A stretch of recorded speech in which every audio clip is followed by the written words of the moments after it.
In hindsight, it's clear now. I arrived home late one evening, past 9 p.m., only to find that my wife wasn't there. She hadn't left a message or prepared any food for me, which wasn't the first time this had happened. Little did I know, it wouldn't be the last. Was I angry? Not anymore. I had sensed something was amiss for a while. Initially, perhaps I should have been upset, but as they say, we learn to adjust. Here's how it unfolded. My name is Chase Royster. I'm 26, 6 feet tall, around 200 pounds. I started working right after high school, initially as a carpenter, just pounding nails. Over time, I expanded my network, gained experience, and about a year and a half ago, I ventured out on my own.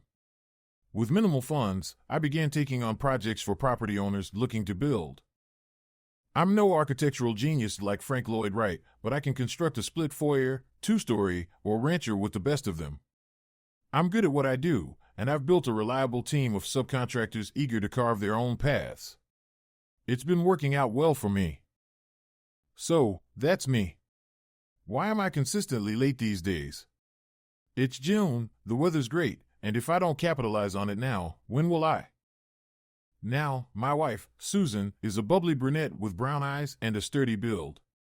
She thought she knew my schedule inside out, along with a few other things she thought she understood. Here's the story with Susan. She's 2 years younger, and we met in high school. We fell in love, or at least I thought so. Susan came from a broken home, raised by a single mom who struggled to make ends meet. After high school, her opportunities were limited. After we married, Susan worked at Walmart while I continued in carpentry. Things were stable, no kids yet, and our goal was to save for a house. Then Susan started talking about college. She wanted to better herself, so we enrolled her in the local community college. Susan thrived and decided to pursue a psychology degree, despite her aversion to math. She believed it would lead to a fulfilling career helping others, especially children. I supported her financially, covering tuition, books, and other expenses. Susan dedicated herself fully, cutting back her hours at Walmart and eventually quitting to focus on her studies. Her determination paid off, and she completed her degree in 3.5 years, ahead of schedule. Everything seemed perfect, even great, at first. That is, from my perspective. But somewhere along the way, Susan started entertaining other ideas. Does that surprise anyone? As it turned out, I had read about this scenario before. I had come across articles online and in various books that touched on similar situations. I may not have a college degree, but I'm not naive. Around the last year of Susan's studies, I began to notice subtle signs. Anyone who's been in a relationship knows what I mean: the eye rolls, the evasive or dismissive responses to reasonable questions, the patronizing remarks, and what I can only describe as overly critical behavior. Who was Susan trying to fool? Gradually, she seemed to believe that a few college courses and some term papers made her smarter and somehow elevated her beyond the person she had once loved, who was still providing for her. I observed her behavior. Initially, I let it go, but as things worsened, my frustration grew. Soon, though, I realized that my anger was futile. It only hurt me. Then my disappointment set in. Yes, I loved her, but I was young. If she felt trapped and wanted out, I'd be hurt, but I'd move on. That's part of what happened, I suppose. So far, it's just been me rambling. Let me try to recount how things finally started falling apart as best as I can. It was about a year ago, on a Tuesday night. I came home late, and Susan was waiting for me. She was sitting at our kitchen table in our first house, an older fixer-upper that was steadily gaining equity. I walked in, and she immediately began, "Chase, I know you're tired, but we need to talk." I had anticipated this conversation. I even knew what, or rather who, she was unhappy about. I pulled out a chair. It was all second-hand furniture. "All right, sweetie. What's on your mind?" "Chase, I know we're married, and I know I promised, but I'm unhappy. I want to start seeing other people, other men." I kept my cool. I expected her to ask for a divorce, but to suggest she wanted to date around? Did she think I was naive or weak? I sat silently for a moment, exhausted, imagining the futile arguments that would follow if I engaged in her proposed arrangement. It didn't make sense. I needed a response, but first, I had to rein in my temper. I sat there for what seemed like 5 minutes, tapping my fingers on the table and staring at her. It helped me keep my composure and unnerved her. Finally, she broke the silence. I don't mean sex or anything like that. I just want to socialize. You understand? I've met people who share my interests. Some of them gather for group discussions, intellectual stuff. Engaging in intellectual pursuits like group discussions seemed absurd to me. There was no group, just one man, Ryan Fletcher, a psychology teacher at the community college. I'd met him a couple of times. He fancied himself a bit of a stud, and maybe he was. He was my height but stayed fit with jogging and belonged to a sports club.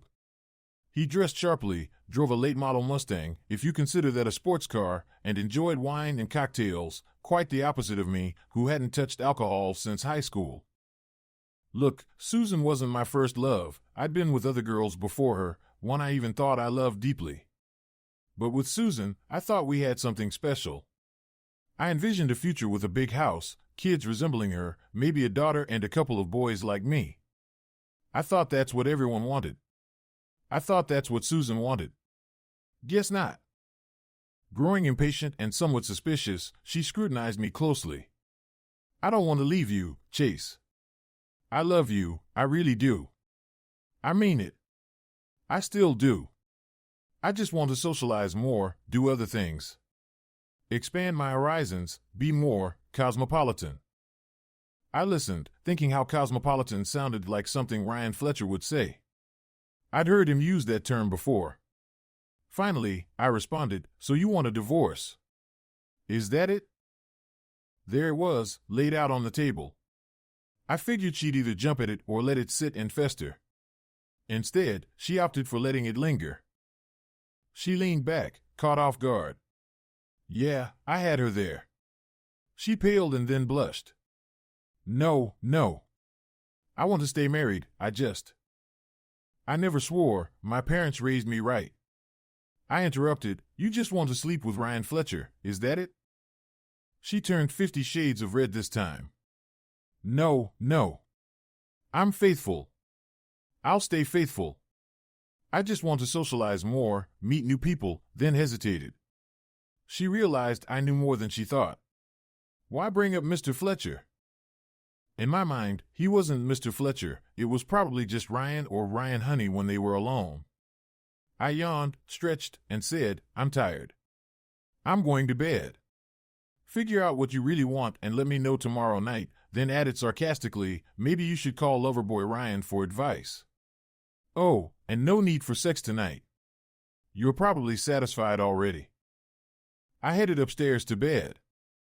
I guessed she followed later, but I don't remember. I fell asleep quickly, or almost quickly, as I mulled over things a bit. Next morning, I woke up at my usual time, and Susan was already in the kitchen, brewing coffee. I usually grab breakfast at Dunkin' Donuts on my way to work. Susan had never interfered with my routine before, so I didn't expect anything different this morning. She usually packed my lunch, which was nice, but that was about it. This morning, though, I was partly right and partly wrong. I came downstairs, and there she was, waiting for me. Honey, I was wrong about last night. I take it back. Let's forget I said anything. I'm happy with you. None of that other stuff matters. She stepped closer, expecting affection, but I gave her a half-hearted smile. Sure. Will you be home tonight? She became earnest, trying to convince me. Yes, of course I'll be home. As I headed out the back door, I echoed my words from the night before, okay. Well, talk it over with Ryan and let me know tonight what you two decide. I walked down the driveway towards my truck. From the doorway, I heard her call after me, Chase, I'm not seeing anyone. Especially not Ryan. I just waved without looking back as I got into my truck. Who was she trying to fool? On my way to work, I couldn't help but think. It wasn't the best idea before a workday, but the 40-minute drive gave me time to sort through my thoughts and focus once I arrived. I'm not an engineer, but I can think logically. I narrowed it down to a few key points. Firstly, there was my pride. I always believed I was enough for Susan. Coupled with that was my faith in her maturity and self-awareness.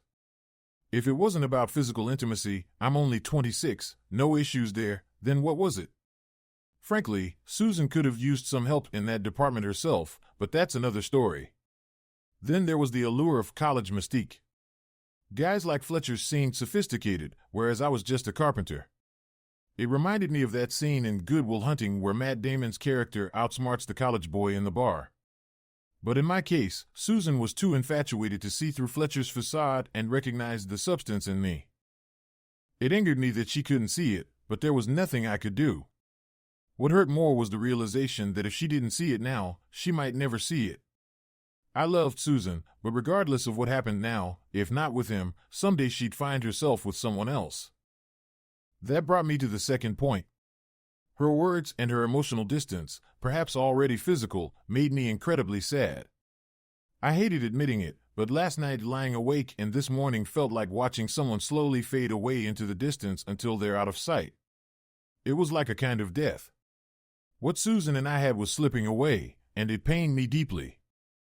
Thirdly, there was the concern about what others would think. I briefly considered it, weighing the opinions of her family and mine, but ultimately dismissed it. Her family's loss would be theirs, not mine. My own family might be upset initially, but they'd come around once they understood the situation. As for friends and colleagues, their opinions didn't matter much. If it came to divorce, they wouldn't take sides, and if they did, it wouldn't affect me. Then there was the financial consideration. We didn't have much money, and with no children, a divorce might mean I'd have to pay some form of alimony until Susan got back on her feet. I didn't like the idea, but I figured there might be ways around it with the right legal advice. Then there was my own emotional well-being to think about. I'd definitely be heartbroken, I already was, and I'd probably feel lonely for a while. Then again, maybe not. I married Susan because I loved her, but there had been other women, like Ginger McAllister. Susan was my first choice for marriage, but Ginger was a close second. Since I got married, Ginger had also married and divorced. I knew she had rushed into marriage because I had gotten married. I wondered if she thought of me when she was in bed with her husband. I bet she did. I know I thought about her. Ginger worked as a nurse at the local hospital. She had a job, she had warm feelings for me, and I knew she didn't date, she was available. I had a good alternative, maybe even a better choice. Sometimes things happen that way. So, I went to work, had a productive day, and returned home. When I got back, Susan was already there. She had prepared a nice meal, and we ate together. After dinner, I broached the subject. So, Susan, what have you decided? She reached across and took my hand. Chase, I love you. I'm sorry for what I said. It was foolish. I guess I wasn't thinking straight. Then, I said, these group discussions and the idea of seeing other men are off the table. Oh, Chase, she began, I didn't mean anything like dating. I meant seeing other men as in participating in group discussions. I didn't believe a word of it. She and Fletcher had something going on, but I didn't want to start a confrontation. They would handle that on their own. I replied, look, Susan, you've earned a degree in psychology. Soon, once you get a job, you'll be using it to help people. I don't want to stand in your way. If participating in group discussions, or whatever they call them, group seminars, will help you become better prepared and possibly find a job, then you should do it. Do you really think so? She asked. I gave her a smile that I hoped conveyed both approval and thoughtfulness, if you think it's beneficial.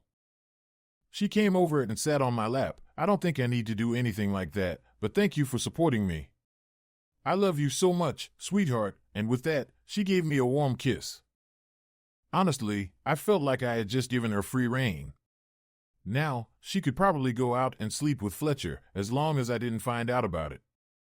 I sighed, look, honey, I'm exhausted, and I have a delivery of supplies coming early tomorrow morning. Can we postpone this discussion for one more night? Susan wrapped her arms around my neck and kissed me gently on the lips. Of course, honey, we can wait. At that moment, I knew what I had to do next, catch her in the act. I kissed Susan once more, whispered, "All right, sweetie pie. I love you too," and then headed to bed. Over the next several days, including the weekend, my routine remained the same, arriving home late, going straight to bed, rising early, and working tirelessly all day. Throughout this time, thoughts gnawed at me. Susan still hadn't found a job, and I was increasingly convinced that she and Fletcher were involved romantically while I was at work. Equally troubling was the realization that the relationship I thought we had was slipping away. Sooner or later, I knew I had to take action. I made a firm decision. I was fairly certain they were having an affair, I just needed to confirm where. If it was at my house, I planned to confront Fletcher aggressively. If it was elsewhere, his place, a motel, or an office at the college, I would feel less threatened. It became clear to me that while Fletcher was involved, the real issue was Susan herself. Even if it hadn't been him, she would have found someone else. Fletcher might have been a morally dubious type with an easy job at a small college, but he wasn't the core problem. Taking steps, I contacted a lawyer and set up a meeting to strategize. I also located Fletcher's address and researched his background, just an MS in psychology, not much. Susan's Nissan had a GPS, which I planned to use to monitor her movements without taking time off work. I could also access her iPhone to read her messages. Now, I needed to gather evidence and wait for the right moment. When I met with the lawyer, he explained that if Susan agreed, I might have to pay alimony but could protect my business. Alternatively, I could consider bankruptcy and a fresh start after the divorce, a simplified view, but it made sense to me. I knew someone who had bounced back from bankruptcy multiple times. Surely I could manage it once, even if it meant temporarily affecting a few others' jobs. Monitoring Susan's actions proved easier than expected. She left the house daily around 11 a.m., either heading to the community college or directly to 13,710 Maple Crest, Ryan Fletcher's apartment address. It was part of a 1970s complex that had seen better days. I wondered if Susan understood the implications of her involvement with him. Considering his qualifications and typical college salaries, Fletcher likely earned significantly less than me. Moreover, if she wasn't careful, although that thought seemed futile by now, I was on an upward career trajectory while Fletcher was likely nearing his professional peak. Honestly, I had scoped things out. Susan's career path wasn't necessarily a poor one but rather lacked significant meaning. Psychologists with Susan's level of training were plentiful, and Fletcher wasn't much higher up the ladder than her. In some ways, this realization was harder for me.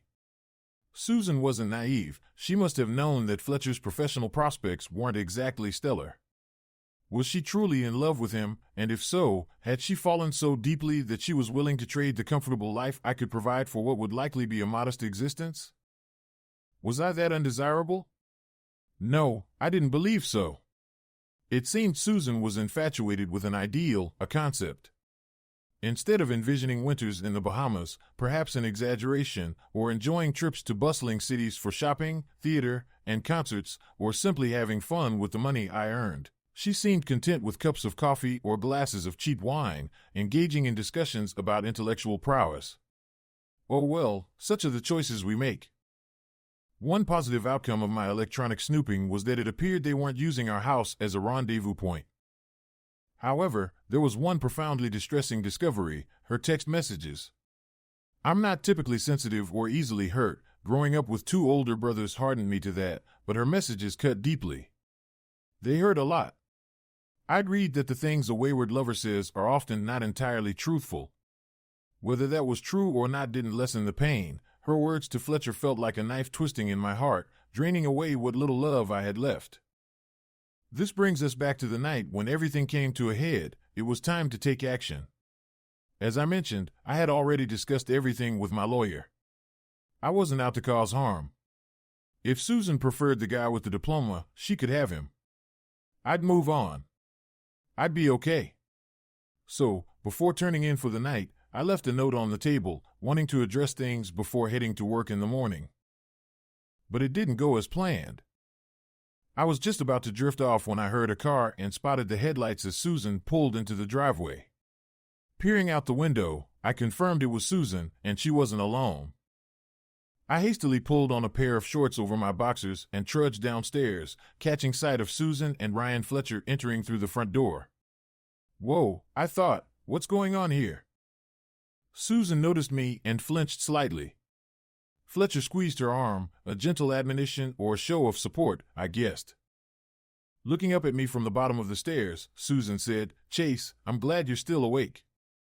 I nodded tersely. "I see you brought company." Susan had Fletcher by the arm now. "Yes, Ryan and I need to talk to you." Oh my, I thought, the moment of reckoning has arrived. I managed a wry grin. Did we win the lottery or something? Susan's expression was earnest and rehearsed. "Chase, please come downstairs. We have to talk." Without saying another word, I descended the stairs slowly. Whatever was about to unfold, and I had a good idea, I wasn't going to make it any easier than necessary. Reaching the bottom, I asked bluntly, "Okay, what is it?" Susan replied, "Can we go into the kitchen?" I nodded again. "Sure, why not?" As we entered the kitchen, I discreetly sized up Mr. Ryan Fletcher. He seemed apprehensive, perhaps expecting trouble. I inwardly chuckled. He really had no clue. We all took seats in the kitchen. It was their show, so I waited. After a moment, Susan began, "Chase, I'm leaving you." How does one kind of leave someone? I pondered silently. I made a concerted effort to keep my expression neutral. Judging by their faces, I think I succeeded. I replied evenly, "How do you want to proceed?" Fletcher started to speak, Susan and I thought. I cut him off, addressing Susan directly, "This is between you and me right now. After we're done, then the two of you can pack her things. I'll even help." I glanced at Susan. "So, what's the plan?" She looked taken aback and hurt as she responded, "You didn't have to say that to Ryan. He's just here to assist." I could have said a lot in that moment, but I recalled a line from The Godfather, "Never let them know what you're thinking." Calmly and evenly, I continued, "You said you're leaving me. I understand. He's here to help. I get that too. He can assist with packing after you and I are finished. Now, my question remains, how do we proceed?" Susan was teetering on the edge, and I recalled my lawyer's advice. He had warned me that when push came to shove, Susan might falter, and I might need to push her. "Pride works both ways," he had said. "I don't really want a divorce. I'd like to be able to." Susan began, her voice wavering. I cut her off firmly, "I do." She looked surprised. "You do?" "You do what?" "I want a divorce," I stated plainly. "I've already consulted a lawyer. He's drawn up the paperwork.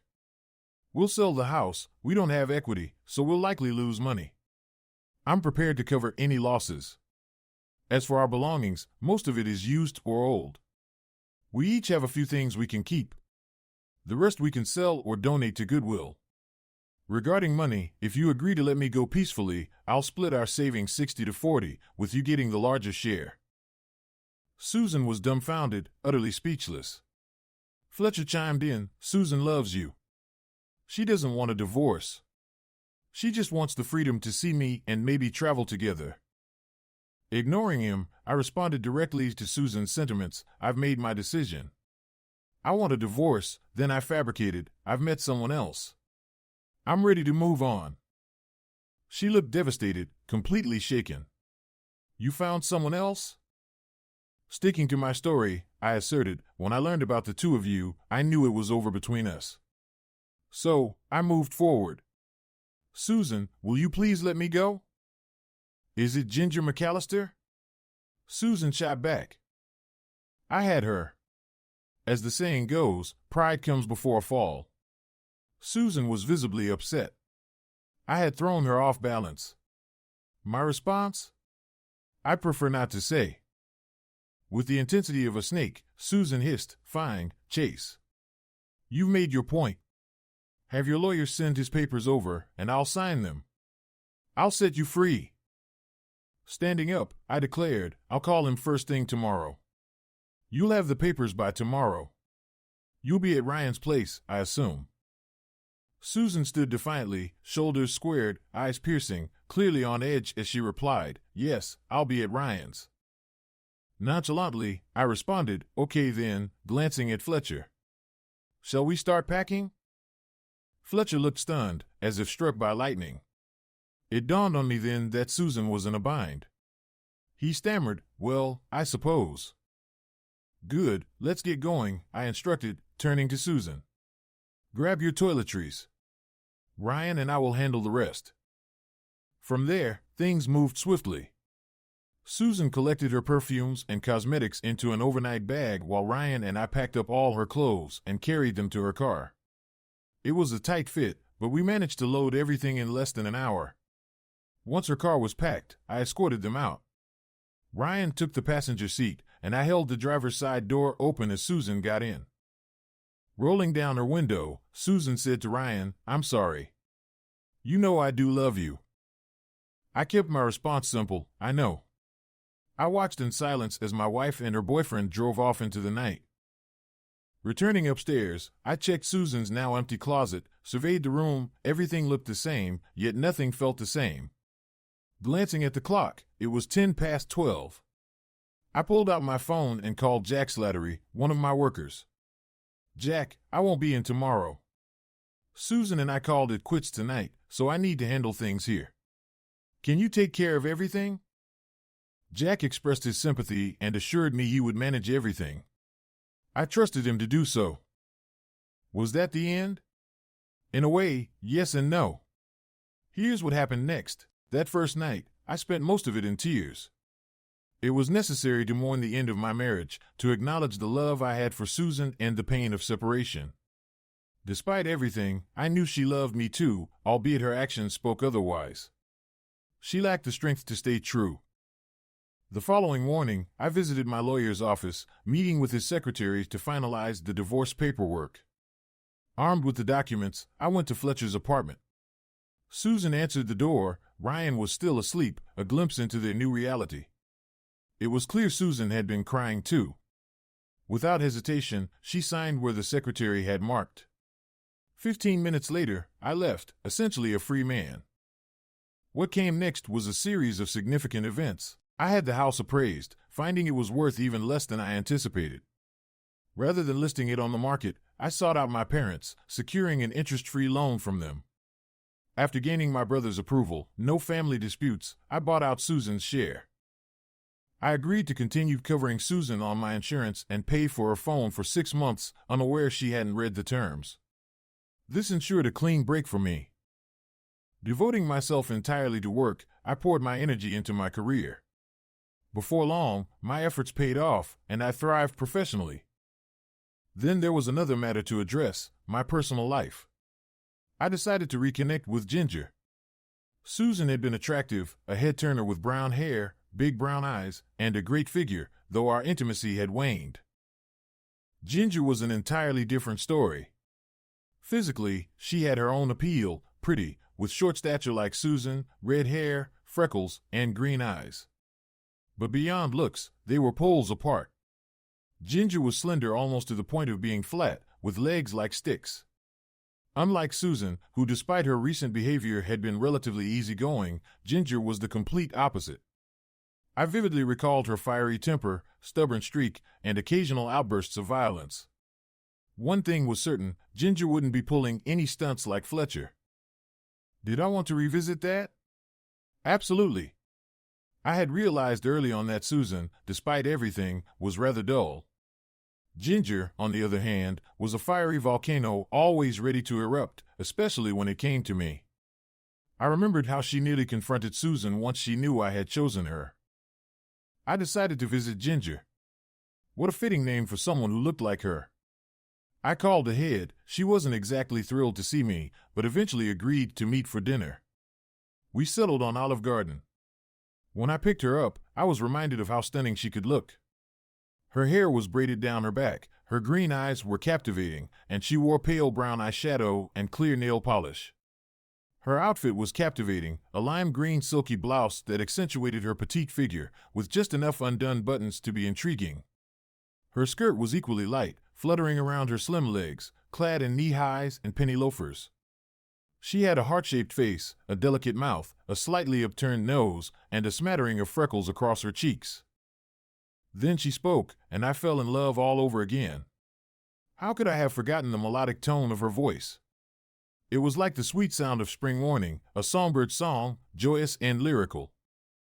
She was quiet until we were seated in the restaurant, then she hit me with a sharp comment, "So, tired of the bimbo and back to second best?" The songbird had turned into a hawk, and I loved it. I shot back, "That's about right. What do you say?" She struck a deeper chord, "You know I've been married before, so you missed out on my first time." I remembered her staunch Catholic upbringing. We had never been intimate during our dating days. "That's all right. I'll take what I can get," I retorted, even if it was a jab at being second choice. She wasn't finished. "No going back this time. It's all or nothing." "I'll take whatever's left," I replied with a comeback. Then came her final blow. My first marriage was a disaster. This time I want a fairy tale. I was prepared. "Do you want to grab a bite first, or should we go pick out a ring?" She stood up, laughing. "Come on, jerk." We got married in the fall. It was a big wedding, as I mentioned, with strong Catholic traditions and a large family gathering. I was Methodist, but that didn't matter. Ginger was a stunning bride, a petite figure escorted down the aisle by a tall, red-haired man who was beaming like a lighthouse. Since then, I haven't looked back once. I made a mistake once, but I won't make another. As for Susan, Ryan wanted her. He loved her, but he refused to marry her. Poor Susan tried the oldest trick in the book. She stopped using birth control, hoping a pregnancy would make him commit. She did get pregnant, but he disappeared. Ginger and I see her from time to time. We haven't started a family yet, but we're working on it. Unfortunately, Susan, with her psychology degree, hasn't gone far. She's about 5 months pregnant and working at Walmart. I tell everyone, it wasn't my fault. I feel a little sorry for her. She's turned into her mother. And as for me, it seems like I found my happily ever after. Yes, indeed, life goes on. Thanks for watching and have a great day. Write your opinion in the comments.